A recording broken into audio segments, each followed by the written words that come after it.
Hello, everyone. So it looks like the U.S. government has stepped in to backstop the financial chaos that's been going on this weekend with Silicon Valley Bank, and then it's spilled over to New York Signature Bank. It looks like this should calm the fears, but we'll see. I guess it's better than them not stepping in. But just read an article here from Reuters saying that the firms are not being bailed out. The depositors are being protected. The risk is going to be borne by the Deposit Insurance Fund, which has sufficient funds to do so. I believe is the FDIC, which was not supposed to protect anything above $250,000 worth of deposit for a single depositor, which my understanding was like 80, somewhere around like 80% of the deposits were higher than that. So there was a lot of deposits that were not covered. They're going to have to cover it. Like the government is saying, yeah, they're forcing them to cover it. But this move is going to protect the depositors. No depositor will lose any funds. Well, all customer deposits will be protected. New policies adopted Sunday will wipe out equity and bond holders in SVB and Signature Bank, a senior U.S. Treasury official said. Fed fund futures surged on Monday to imply only a 17% chance of a half-point rate hike by Federal Reserve when it meets next week, well off the 70% before the SVB news broke last week. Also for me, this banking issue highlights the importance of Bitcoin. Bitcoin came out in 2008 when big investment banks were bailed out after poor practices. Well, the rules were changed to help prevent that. So the systemically important banks, like these big, huge investment banks, they changed the rules for them. But SVB was a smaller bank and didn't have to conform to those same rules. We have this failure now. What happens? The rules change. It was only supposed to be $250,000 covered by the insurance. Well, we got problems, so let's change the rules. And if you can just change the rules willy-nilly as things change, was that even a rule to begin with? There's no hard rule. There's no limit. Right now, there's no limit to the amount that is insured. They've made it infinite. It was supposed to be $250,000, and now it's just whatever you had there, it's insured. Whereas Bitcoin, there's rules and they can't be broken. Like Michael Saylor says, it's like money is a measuring stick, like for value.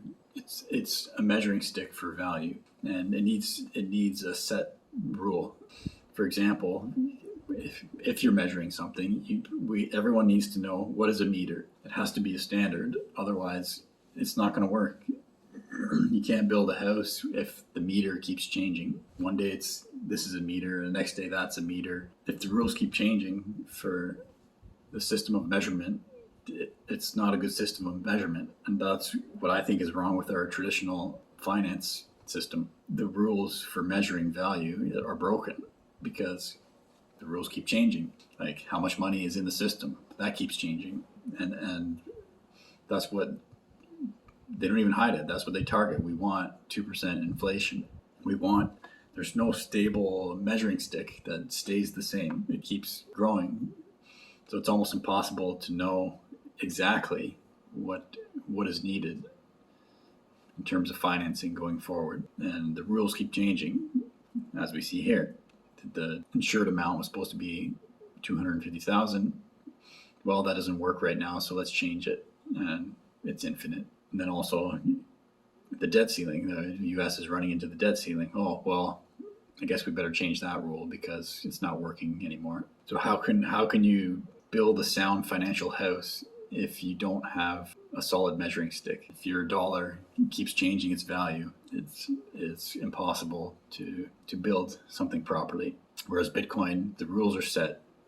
It's not going to change. There's going to be 21 million and that's it. So you can actually measure something accurately. Well, what proportion of that 21 million is this thing worth at this moment? But in the traditional finance, it's impossible because it keeps changing.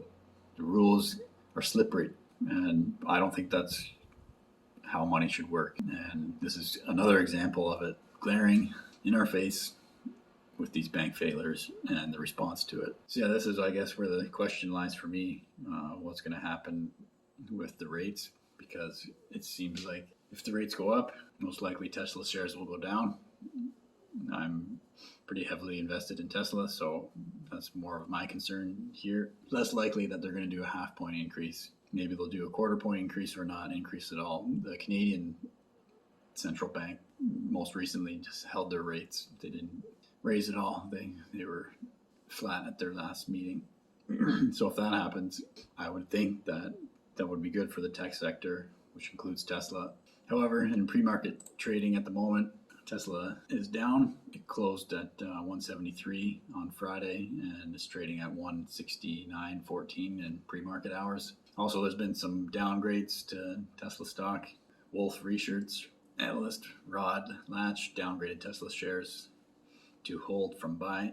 And there was another one, like Behringer, I think it was. They did the same thing. They moved to hold from buy, but they did have a price target for Tesla of $210.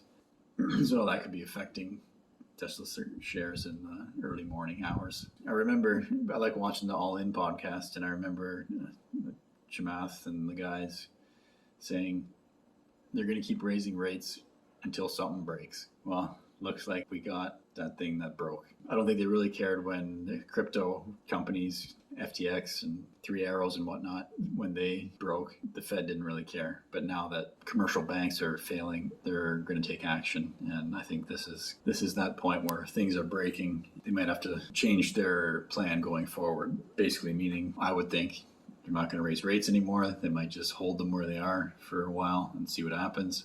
Definitely slow down the rate hikes. So yeah, that's my morning update on Silicon Valley Bank and how the Fed has stepped in to backstop that. They're not calling it a bailout. My name's Evan Bertrand. This is the Evergreen Channel. Thanks for watching.